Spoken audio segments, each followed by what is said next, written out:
So hello students, welcome back to the channel. और हम लोग बेसिक कंसेप्ट्स ऑफ अकाउंटेंसी कर रहे थे और बेसिक कंसेप्ट्स ऑफ अकाउंटेंसी में हम लोगों ने बहुत सारा वीडियोस को कवर कर लिया था।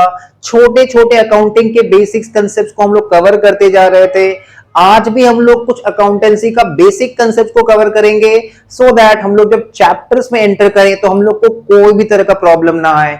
So first and foremost let's start with the topic discount. आज का क्लास में हम लोग सीखेंगे कि डिस्काउंट क्या होता है।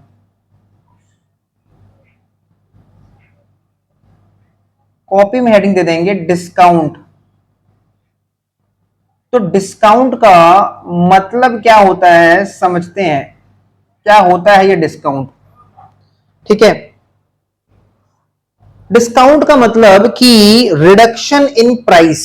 डिस्काउंट का मतलब क्या होता है? Reduction in price. अगर प्राइस किसी कारण से कम हो जा रहा है, किसी से अगर हमको पैसा लेना है, उससे हमने कुछ कम अमाउंट लिया, इसका मतलब हमने उसको डिस्काउंट दिया।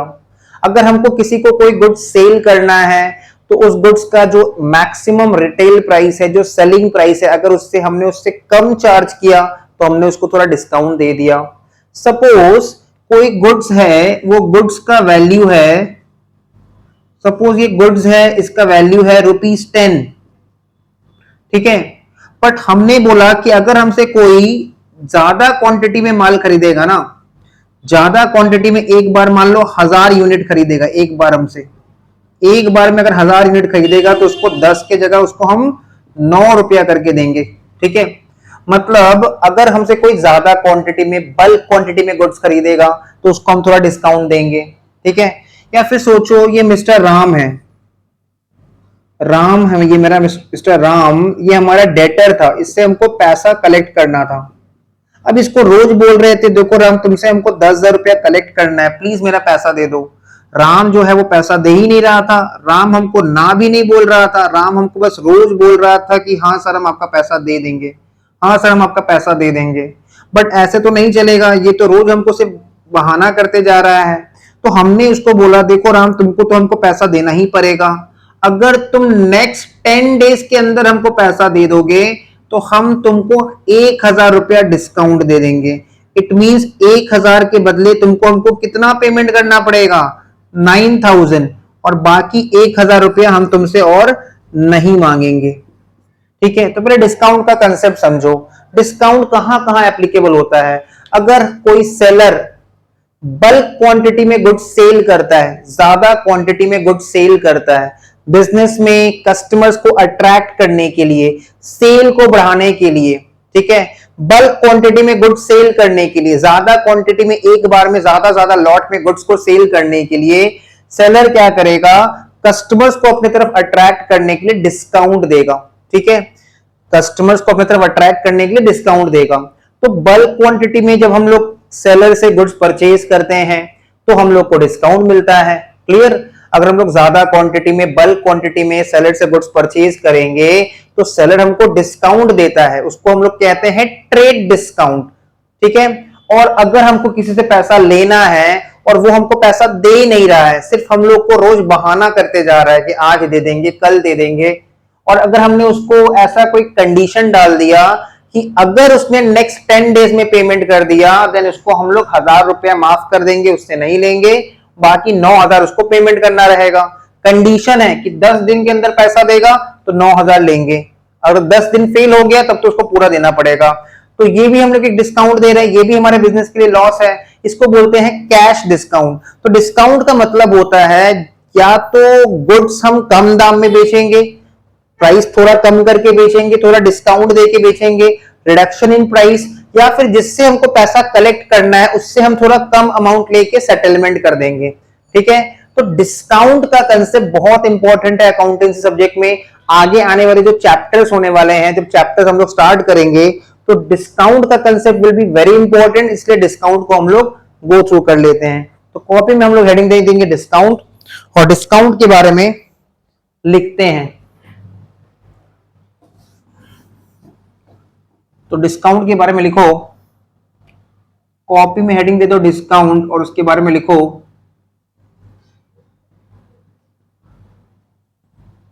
डिस्काउंट। लिख के उससे 2 एरो निकाल लो। एक में लिखेंगे ट्रेड डिस्काउंट, एक में हम लोग लिखेंगे ट्रेड डिस्काउंट और दूसरे में हम लोग लिख देंगे कैश डिस्काउंट। तो डिस्काउंट बेसिकली दो तरह का होता है, एक होता है ट्रेड डिस्काउंट और एक होता है कैश डिस्काउंट। ये ट्रेड डिस्काउंट क्या होता है और कैश डिस्काउंट क्या होता है? सेलर जब बल्क क्वांटिटी में गुड्स सेल करेगा कस्टमर्स को, या बायर जब बल्क क्वांटिटी में गुड्स परचेज करेगा सेलर से, ठीक है, सेलर बल्क क्वांटिटी में, बहुत ज्यादा क्वांटिटी में गुड्स सेल कर रहा है अपने कस्टमर को, या बायर जब बल्क क्वांटिटी में गुड्स परचेज कर रहा है सेलर से, then at that point of time seller क्या करता है, थोड़ा डिस्काउंट दे देता है। बोल रहा है तुम एक साथ इतना सारा सामान खरीद रहे हो तो चलो तुमको थोड़ा डिस्काउंट दे देते हैं, ठीक है। जस्ट बिकॉज तुम एक आध आइटम नहीं खरीद रहे हो, बहुत सारा सामान, बहुत सारा प्रोडक्ट को, गुड्स को तुम बल्क क्वांटिटी में, लार्ज क्वांटिटी में खरीद रहे हो हमसे, तो सेलर के लिए भी तो अच्छा है ना। तो सेलर क्या करता है, बिजनेस में सेल को बढ़ाने के लिए, कस्टमर्स को अपनी तरफ अट्रैक्ट करने के लिए, in order to attract the customers, ठीक है, बल्क क्वांटिटी में सेल को पॉसिबल करने के लिए, ताकि बल्क क्वांटिटी में गुड्स का सेल हो सके, बिजनेस में सेल को बढ़ाने के लिए, कस्टमर्स को अपने बिजनेस में अट्रैक्ट करने के लिए, बल्क क्वांटिटी में गुड्स को सेल करने के लिए जो डिस्काउंट देता है, उसको कस्टमर्स को जो डिस्काउंट देता है, बायर्स को बिजनेस जो डिस्काउंट दे रहा है, उसको हम लोग बोलेंगे trade discount. So trade discount is the discount which will be offered by the business to its customers so that customers are attracted in the business, attracted towards the business, right, and they purchase the goods in bulk quantity. Anyone purchasing the goods in bulk quantity will be allowed trade discount. जो भी bulk quantity में goods purchase करेगा उसको हम लोग trade discount देंगे। Clear, जो भी बिजनेस में बल्क क्वांटिटी में गुड्स परचेज करेगा उसको ट्रेड डिस्काउंट मिलेगा। ट्रेड डिस्काउंट बिजनेस के लिए एक लॉस है। क्लियर, और ट्रेड डिस्काउंट को हम लोग कभी भी रिकॉर्ड नहीं करते हैं बुक्स में, तो ये सारा बात हम लोग क्या करेंगे, ट्रेड डिस्काउंट के नीचे एरो देके लिख लेंगे। तो लिखो trade discount is offered by the seller, by the seller, ठीक है, सेलर मतलब जो गुड सेल कर रहा है, ठीक है, to their buyers, to their buyers for purchasing goods in bulk quantity, for purchasing goods in bulk quantity, comma, in order to attract new customers in the business, in order to attract new customers in the business, नया customers को business के तरफ attract करने के लिए business क्या करता है, ट्रेड डिस्काउंट देता है।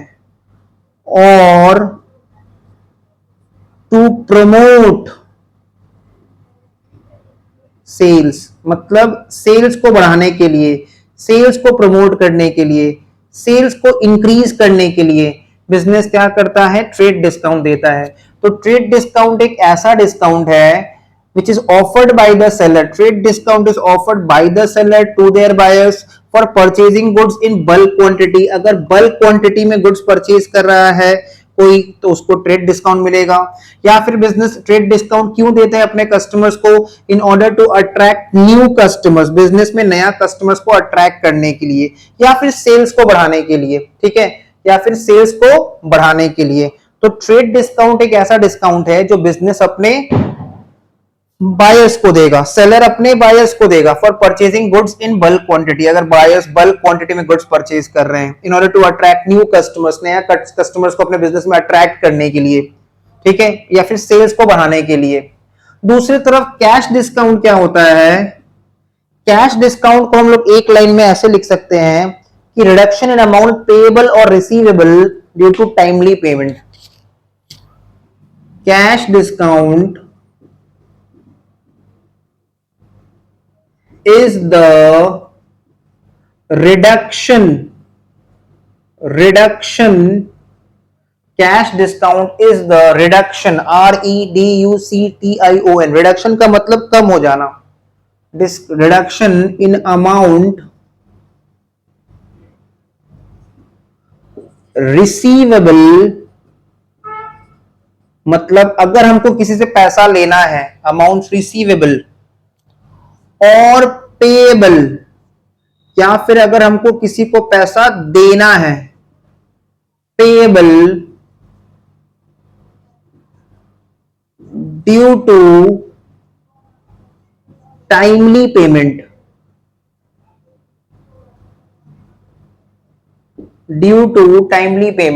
तो कैश डिस्काउंट बेसिकली होता क्या है? It is the reduction in the amount receivable और payable due to timely payment. जैसे सपोज बिजनेस का जो कस्टमर है, जो डेटर है, ठीक है, ये बिजनेस का डेटर है, इससे हमको कितना लेना था?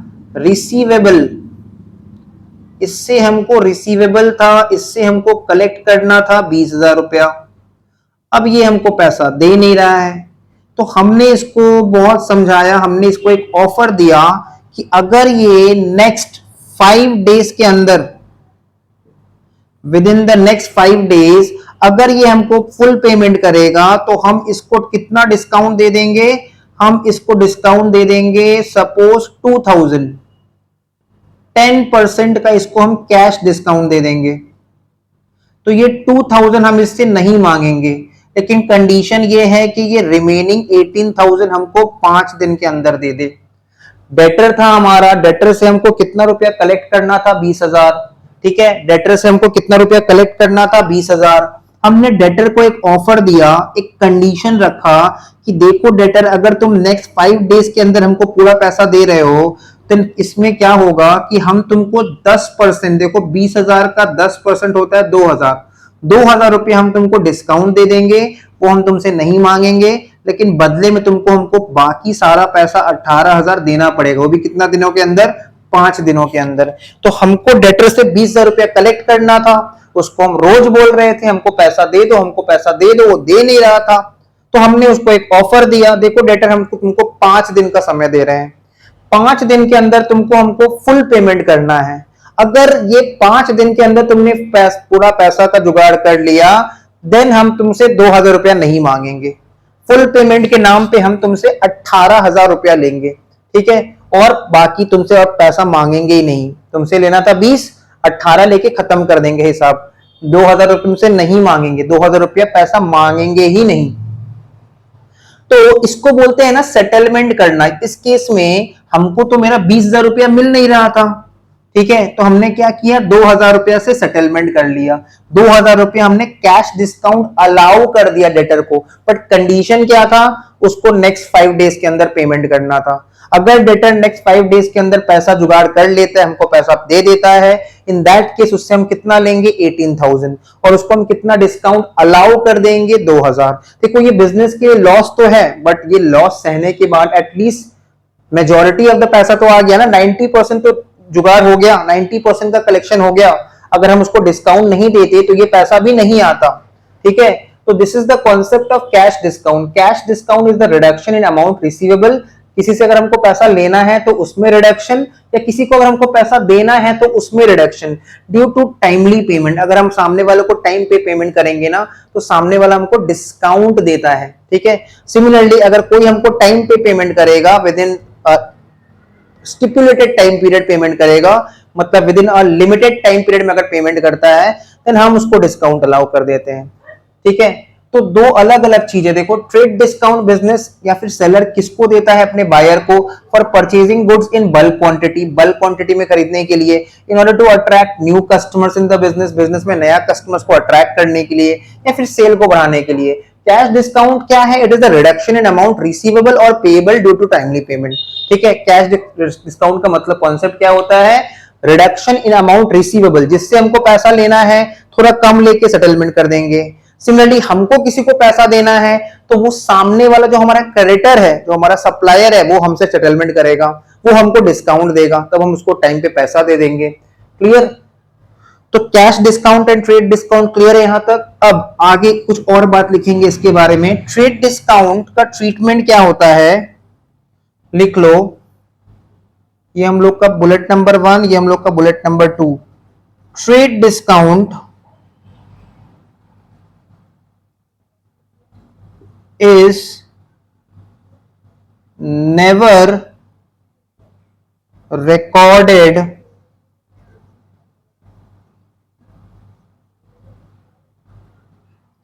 in the books of accounts.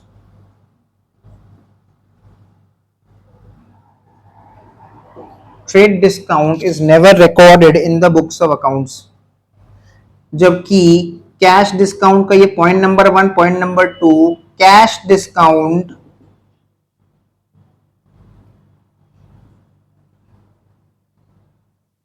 is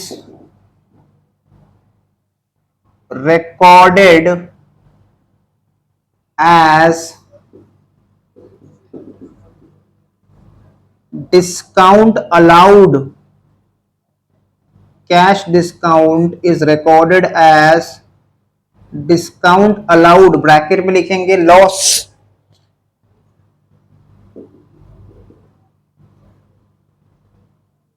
in the books of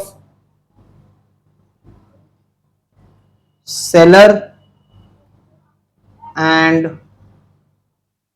recorded as discount received, bracket में लिख देंगे gain,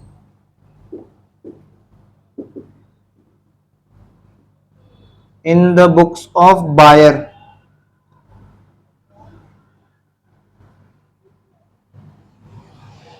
In the books of buyer. तो ट्रेड डिस्काउंट का ट्रीटमेंट क्या होता है? ट्रेड डिस्काउंट को हम लोग कभी भी बुक्स ऑफ अकाउंट्स में रिकॉर्ड नहीं करते। It is never recorded in the books of accounts. ठीक है, it is never recorded in the books of accounts. सोचो तुम दुकान में गए, तुमने देखा एक शर्ट का मैक्सिमम प्राइस है, एमआरपी है 1000।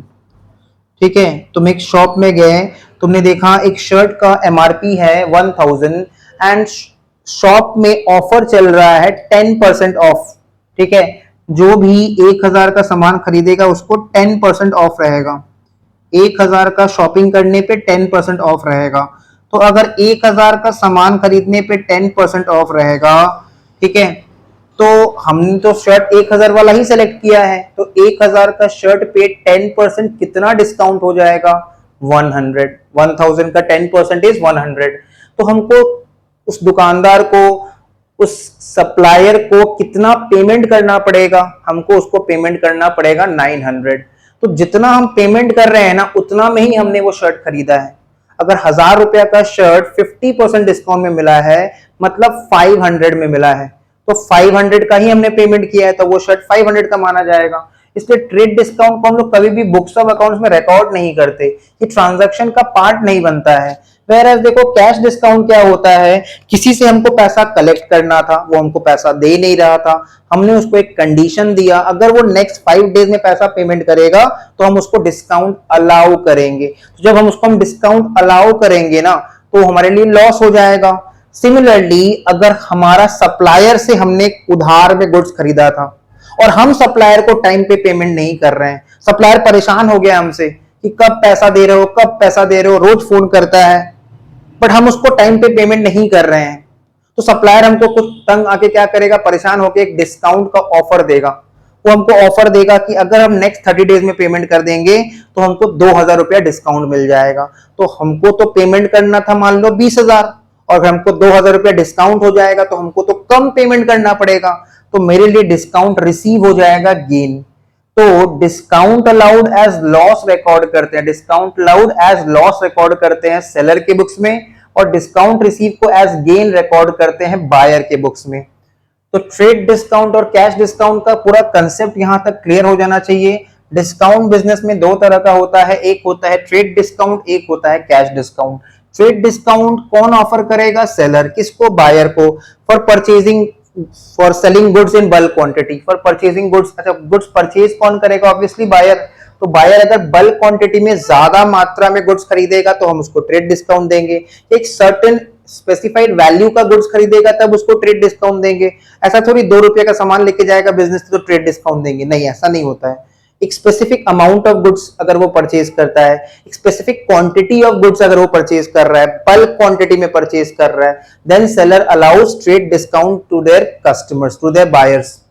तो सेलर क्या करेगा? ट्रेड डिस्काउंट तभी अलाउ करेगा for purchasing goods in bulk quantity in order to attract new customers in the business और to promote cell.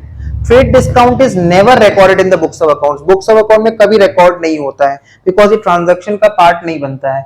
Whereas cash discount क्या होता है? It is the reduction in the amount receivable. किसी से अगर हमको पैसा कलेक्ट करना है तो उसमें कुछ कम लेके सेटलमेंट कर लो। किसी को अगर हमको पैसा देना है तो हमको सामने वाला हमसे सेटलमेंट करेगा। जिसको हमको पैसा लेना है, हमको अगर किसी को पैसा देना है तो किसी को हमसे पैसा लेना है तो वो हमारे साथ सेटलमेंट करेगा। सपोज इसका एक एग्जांपल समझा देते हैं। ये हमारा सप्लायर है, ठीक है, ये हमारा सप्लायर है, क्रेडिटर। हमको इसको पे करना था, इसको पे करना था हमको पेएबल लाइबिलिटी 20,000। हमारा क्रेडिटर ने हमको फोन करके बोला देखो तुमको 10 दिन का टाइम दे रहे हैं, अगर तुमने 10 दिन में पैसा दे दिया तो ठीक है 2,000 रुपया डिस्काउंट कर देंगे, लेकिन अगर 10 दिन बाद पैसा मिला तो पूरा का पूरा 20,000 देना पड़ेगा। तो हम भी सोचेंगे भाई 2,000 रुपया डिस्काउंट हो जाएगा, है कि नहीं, 2,000 रुपया मेरे लिए गेन हो जाएगा, फायदा हो जाएगा। हमको तो ऐसे 20,000 देना था, लेकिन कहीं से भी पैसा जुगाड़ करके अगर 10 दिन में इसको दे देते हैं तो हमको डिस्काउंट हो जाएगा। तो मेरे लिए क्या हो जाएगा? Discount receive. और मेरे सेलर के लिए, मेरे क्रेडिटर के लिए, मेरे सप्लायर के लिए, मेरे लाइबिलिटी होल्डर के लिए क्या हो जाएगा? Discount allowed. तो एक का लॉस होता है तो दूसरे का गेन होता है। तो डिस्काउंट अलाउड लॉस कौन रिकॉर्ड करेगा? सेलर रिकॉर्ड करता है अपने बुक्स में। whereas डिस्काउंट रिसीव गेन कौन रिकॉर्ड करता है? बायर रिकॉर्ड करता है अपने बुक्स में। तो यहां तक होपफुली सारा बात समझ में आ गया होगा। डिस्काउंट का कंसेप्ट पूरा क्लियर होना चाहिए। अगर यहां तक वीडियो समझ में आ गया, वीडियो को लाइक कर देना, चैनल को कर दो सब्सक्राइब, शेयर कर दो इस वीडियो को, जितना हो सके उतना शेयर कर दो, प्रेस द बेल आइकन। मिलते हैं नेक्स्ट वीडियो में।